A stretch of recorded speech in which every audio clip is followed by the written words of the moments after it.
JFD, just fair and direct.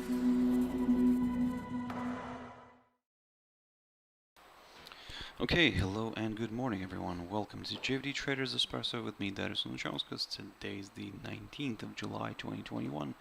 So yeah, welcome everyone. Welcome to this Monday's morning session where we're going to have a very quick look at the markets, a few of the charts, the usual stuff. But before we do that, as always, let's quickly have a read through our risk disclaimer. So, the content we produce does not constitute investment advice or investment recommendation. It should not be considered as such and does not in any way constitute an invitation to acquire any financial instrument or product. As always, I'll give you a few seconds to read the rest and we can continue.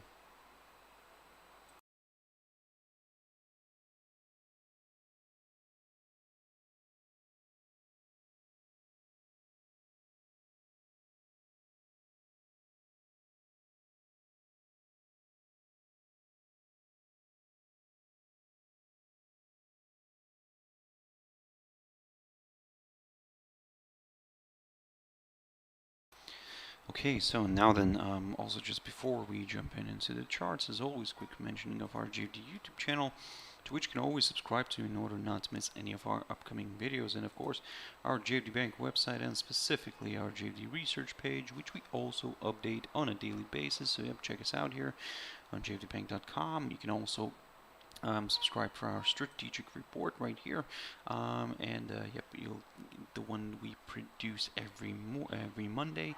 So yep, it's getting prepared right now, and don't miss it out. So yeah, check us out here and on jfdbank.com and click on the research tab, and I believe you can find some useful information here. So now then, jumping into the charts, the first one I want to pick up here is Nikkei 225. As you can see, the index drifted a little bit to the downside here and came closer to this key support area, and of course it also tested the 200-day EMA. So as I said last week, in order to get, let's say, a little bit more comfortable with, let's say, lower levels, then drop below this highlighted territory would be needed. But at the moment, I mean, if somehow the 200-day EMA continues to provide that support, then we might see a rebound and a push back up. But I would prefer actually to maybe wait for a move back above this 28,118 territory right here in order to get a little bit more comfortable with the upside here. So yeah, for now we're in a very interesting spot. I would say we're resting just above that 200-day EMA. We're very close to this support zone, but if that gets cleared, well, I mean, this would confirm a forthcoming lower low and potentially lower levels could be met, guys. So for now, like I said, be very careful here. It could, like I said, it could also rebound, because we saw, for example, here on the 9th of July, the index rebounding from that 200-day EMA. So again, let's see how this is going to play out this time. But again, the levels to watch here, the ones that I just mentioned, yep, keep your eyes on those. I can see in the chat room here, Erica, good morning to you too. I hope you're having a wonderful start of Monday. Of course, I hope everybody had a fantastic weekend as well, guys. So yeah, if you're, I hope you're now feeling fresh and ready, prepared for this week. So jumping into Shanghai Composite very quickly here. So it's currently stuck. I mean, it's just kind of ranging here for the past week. I mean, it has been ranging. So at the moment, I would say we are, like I said, we are keeping an eye on some of these levels. So for the downside, this is the area that I'm keeping an eye on, this 3,503 territory, approximately around there, or if you want to round it up here a little bit, the 3,500 zone. If we break that, then yes, this could open the door towards slightly lower areas. But again, let's not forget that still this move could be seen as a temporary correction before another possible leg of buying if this short-term, actually more of a medium-term upside support line taken from the low of the 9th of March here. If it provides support, then yes, like I said, a bit of a rebound here could be possible. However, if this index decides to kind of, or the bulls, I would say, decide to push this one higher and and they managed to overcome this 3,567 territory here, which is near the highest point of last week. Now this is where more buyers could join in and potentially drag this one a little bit further north here, where my next target is roughly around the 3,626 territory right here. And then yes, of course, if we do reach that area, then we'll reevaluate everything again, because at the moment all this could be seen as just a range here. So that's why I'm gonna go slowly, step by step on this one. The German index, DAX. So yep, interesting performance on Friday. The index, if I'm not mistaken, closed in the red for the week. Yep, there we go. And now let's see what's going to happen further. Now we might see a further correction here to the downside, especially if as I mentioned before, especially if it drops below this 15,456 territory. I spoke about that level last week, and if we clear that, then certainly there are potentially further declines could be possible. And what's interesting right now is that the cash index is already below that. So if we continue to trade below this hurdle, then yes, we could go for a bit of a larger correction here to the downside. Initially, I'll aim for that 15,309 territory right here, which, as you can see, marks the lowest point of June and is also near the lowest point, the current lowest point of July. So again, this is quite an important level here. First, to kind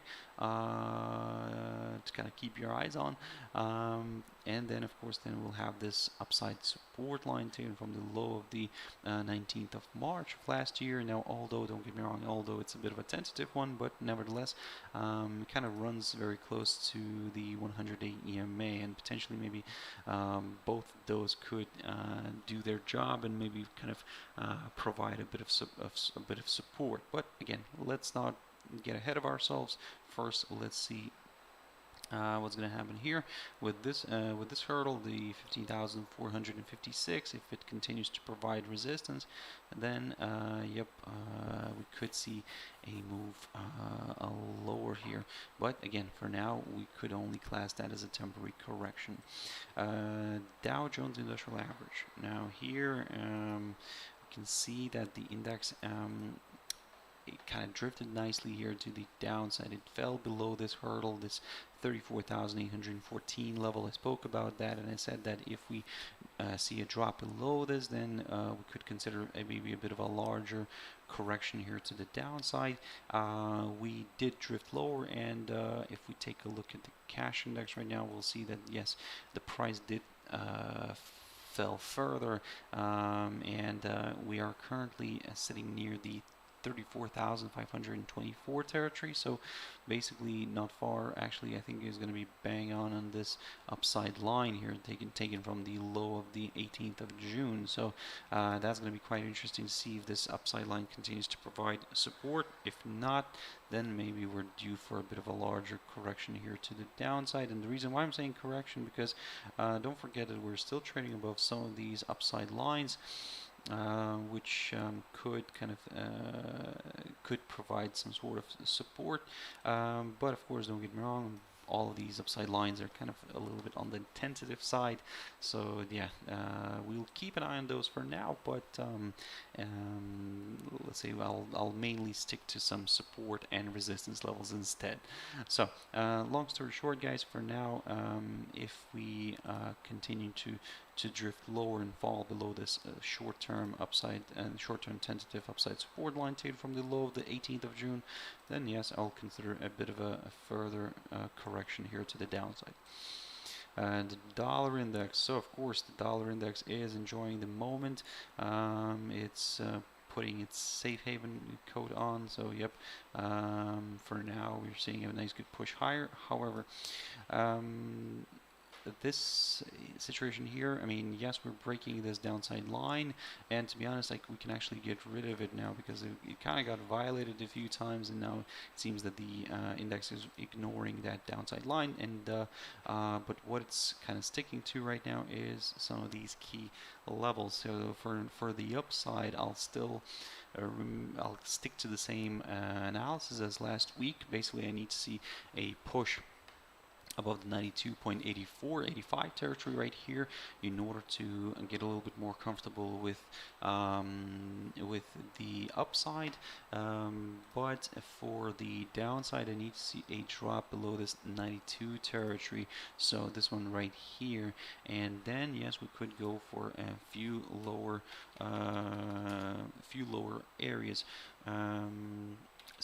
But just very quickly, just wanted to run something by you here.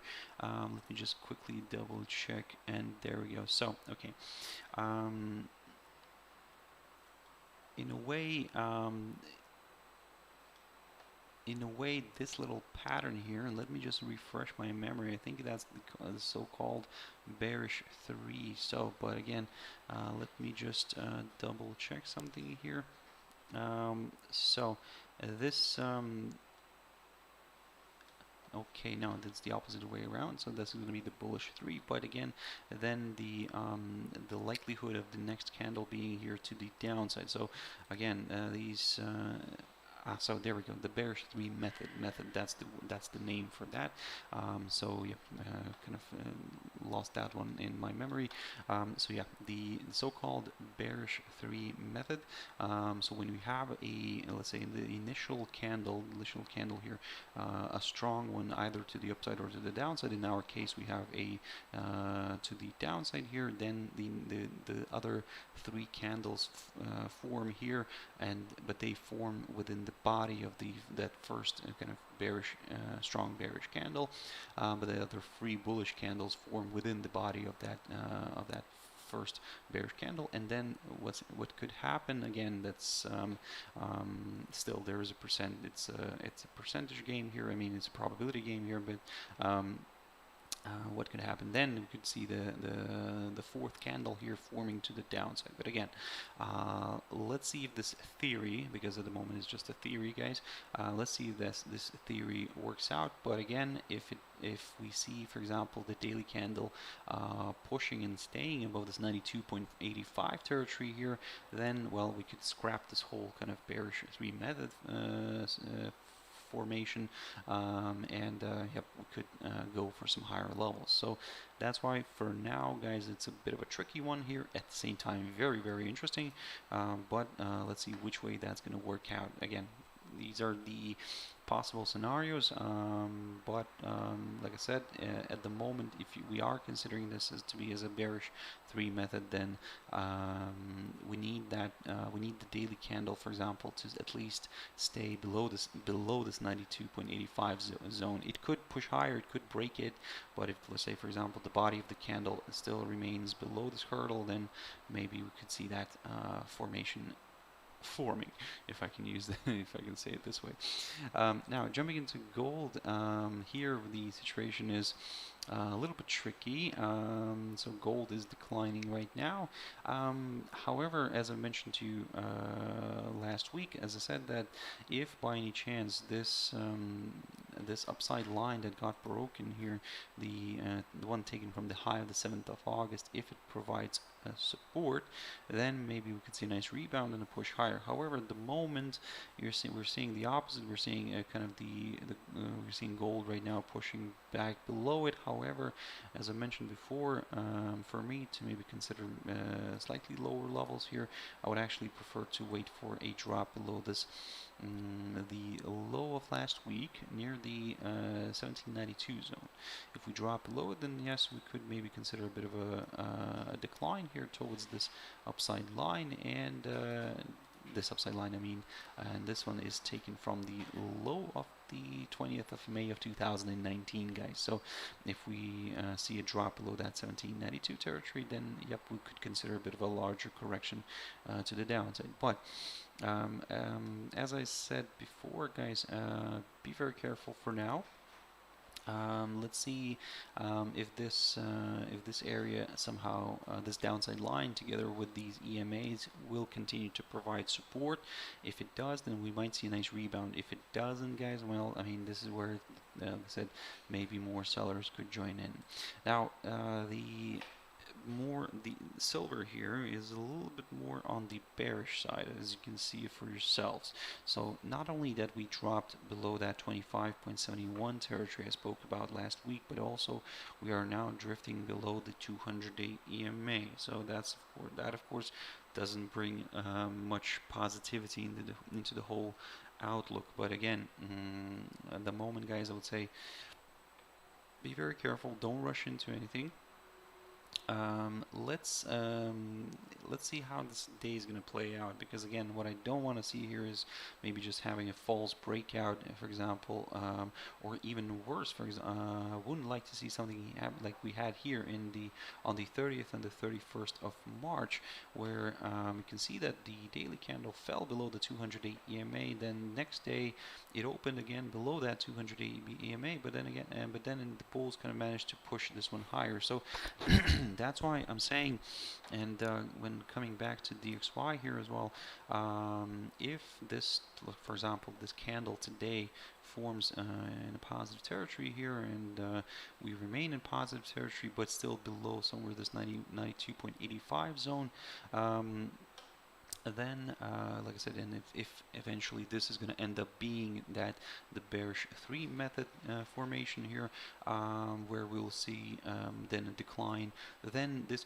could work out perfectly with the similar scenario as we had here in the end of March, where we could see, for example, this daily candle on silver staying today below this 200-day EMA, but then tomorrow it could shoot up back to the upside. Like I said, if DXY reverses south suddenly heavily. But yeah, guys, that's the kind of unfortunately that's the unclear situation right now. So again, let's see, let's keep an eye on these levels here, and then we'll take it from there. Now jumping into WTI oil very quickly here, you can see that the commodity is resting just slightly above this hurdle, this 70.79 zone. I spoke about this level. That's the current lowest point. Oh, sorry, not the current lowest point. That was the previous lowest point of July until kind of Friday last week. So the current lowest point of July is roughly around the 70.43 zone. So yeah, so that's probably the new level to keep an eye on. If you want, if you're more comfortable with that one, well, you can keep an eye on it of the 70.79 zone, because basically if we drop again below that and we stay below that area today, then yep, in a way further declines here could be possible. But again, these declines could be temporary, because we're still trading above this upside support line taken from the low of the 5th of April, although tentative upside line, but nevertheless an upside line. Bitcoin, very quickly on Bitcoin. So yeah, a bit of a messy chart here. I mean, still not doing much, and it kind of lost its volatility, as you can see. So for now, it's just kind of moving gradually to the downside while trading below this little short-term downside resistance line taken from the high of the 29th of June. If you want, we can draw this downside line, of course, here as well. But again, all of these are, this one's drawn from the high of the 15th of June, and to be honest, I mean, we can keep an eye on both of those. But still, what I need here to see is a drop below that 31,000 territory in order to go for lower levels. So let's keep that in mind for the upside. Well, not only that I would need to see a break of this downside line, and also maybe a break of let me just redraw that line again very quickly.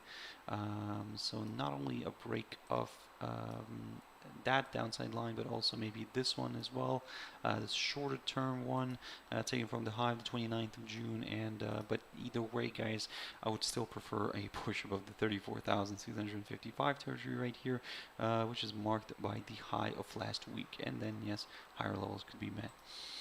AUD NZD. So this one continues to drift lower as everything is according to the plan. I spoke about this pair a lot last week, and what I also said that if we drop below this 1.06 territory right here, then my next target is the 1.0540-41 zone, approximately around here. That's the lowest point of February. So far we are on the right track, but again, let's as always, be very careful. For now, you can see that the pair wants to drift lower. It's currently testing the low of last week near the 1.0557. So if we clear that, then like I said, yeah, my next target is that 1.0541. But again, I do understand that it's not far here, but again, it's quite an important area of support. So let's see if it holds. If by any chance it doesn't hold, we still have the bulls still have a chance to come in somewhere around here near the 1.0513 zone, marked by the low of the 8th of December of last year. Quick update on AUD JPY, also drifting to the downside. Of course, the whole kind of situation, the whole situation in the equities right now, that kind of the market's turned into to risk-off trading at the moment. So you can see here the Japanese yen is kind of outweighing the Australian dollar, and we're dropping now below this 81.32 territory. So this way, the pair is confirming right now a forthcoming lower low, and potentially further declines could be possible. But again, I'm not going to drag this one way too much to the downside. Only I'm going to aim for now. I'm going to aim for this 88.65 territory, roughly around here, marked by the high of the 29th of January and the low of the 9th of February. We could see the pair kind of stalling somewhere around here. If it holds, then yes, maybe a bit of a rebound here could be possible. However, again, if we violate this area, then I'll reevaluate things again, and we could see further declines. NZD CAD. So this one, just a quick update. To be honest, I'm not going to spend too much time on this one. I talked about this pair last week, and I said to you guys to keep an eye on this highlighted territory right here. And as you can see, and this is exactly why, because again, we're approaching it. On Friday, we saw a good hold up here near this highlighted territory. But if we clear this area here, guys, then yes, this will confirm a forthcoming higher high, and we would already then be nicely comfortably above all of the EMAs here. So on our daily chart, of course, and then yeah, the next potential target here, and this is where let me adjust a few levels here very quickly. The next potential target could be the 0.893738 zone, approximately around there. That's marked by the inside swing low of the 22nd of April, and then we will take it from there, guys. Yes, the higher levels could be met, but again, let's go step by step on this one, because at some point maybe a bit of a corrective move lower could be possible. USD JPY, this 109.72 territory continues to provide support, and yeah, if it continues to do that, then we might see the pair trading here for a while. But I need to see that daily candle staying below this area, below this 109.72 territory, in order to get a little bit more comfortable with the downside. So far, I mean, it's just providing good support. Even with the upside, it's a little bit tricky here right now, because for the upside, what I would need to see here is, well, first of all, let me get rid of this upside line, no longer needed. But for the upside, what I would need to see here is a push above the 110.70 territory.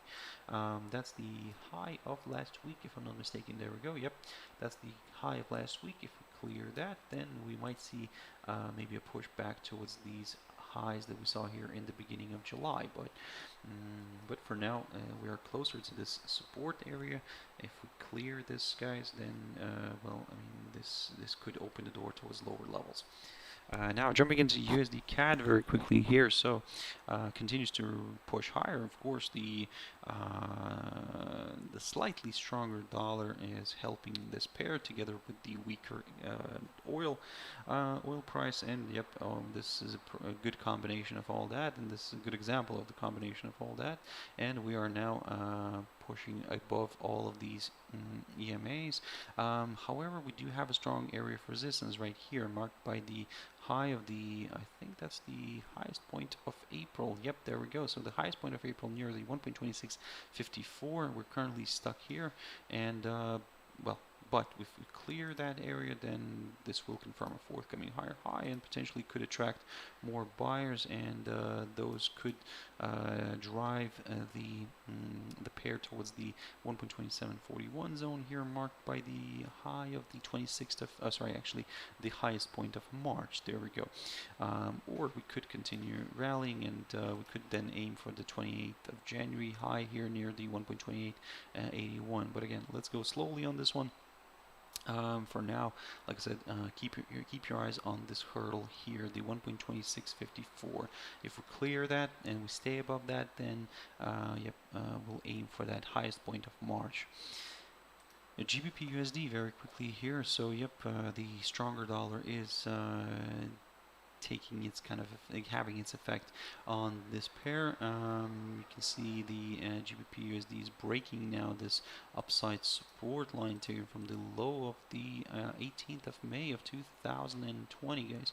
So will we go lower? Well, for me, as I mentioned before, I need to see this drop below the 1.37 32 territory, and then yes, lower levels could be met here. Initially, of course, we'll have to overcome this 200-day EMA as well, because it does sometimes provide good support. But if we clear that level, clear that EMA, well, further declines could be possible. A quick update on the euro against the Turkish lira. This one's quite interesting. I looked at this pair last week and just wanted to kind of show you that basically we found a very nice support near this lowest point of June, and there we go. Let me just put this one on the chart. There we go. That level is roughly around the 10.05 territory, so we found support near this area. We're now rebounding back up. However, don't get me wrong, at the moment it seems that we could be forming here maybe a possible descending triangle here, but what I would like to see here, of course, is maybe a push higher, a test of this downside line, and then another slide. But again, the market doesn't always work the way I want it to work, but nevertheless, let's see how this is going to play out. If this doesn't travel higher and instead it starts dropping below this 10.05 territory, well, this will confirm a forthcoming lower low. And finally, guys, EURUSD. This one's a tricky one, and at the moment I would say I'm gonna yes, although I'm leaning a little bit more towards the downside on this one, but I would prefer maybe for a drop below this 1.1772 territory first, just to be a little bit more on the safe side. And if we drop below this level, this will confirm a forthcoming lower low, and potentially the next target could be the lowest point of March near the 1.17 territory, somewhere around here. For the upside, well, I mean, if it pops above the 1.1836 territory right here, in a way, yes, this could open the door maybe towards slightly higher levels, maybe towards even the 1.1895 zone. But don't forget that we do have a bit of resistance here. I kept the former falling channel here on the chart here, but again, don't really rely on this one too much. It mainly kind of focus on some of the levels here. But again, if we climb above this 1.1836 territory, then it will be interesting to see if we can actually reach the lower side of the former falling channel here. But again, it doesn't really, like I said, it doesn't carry much weight here.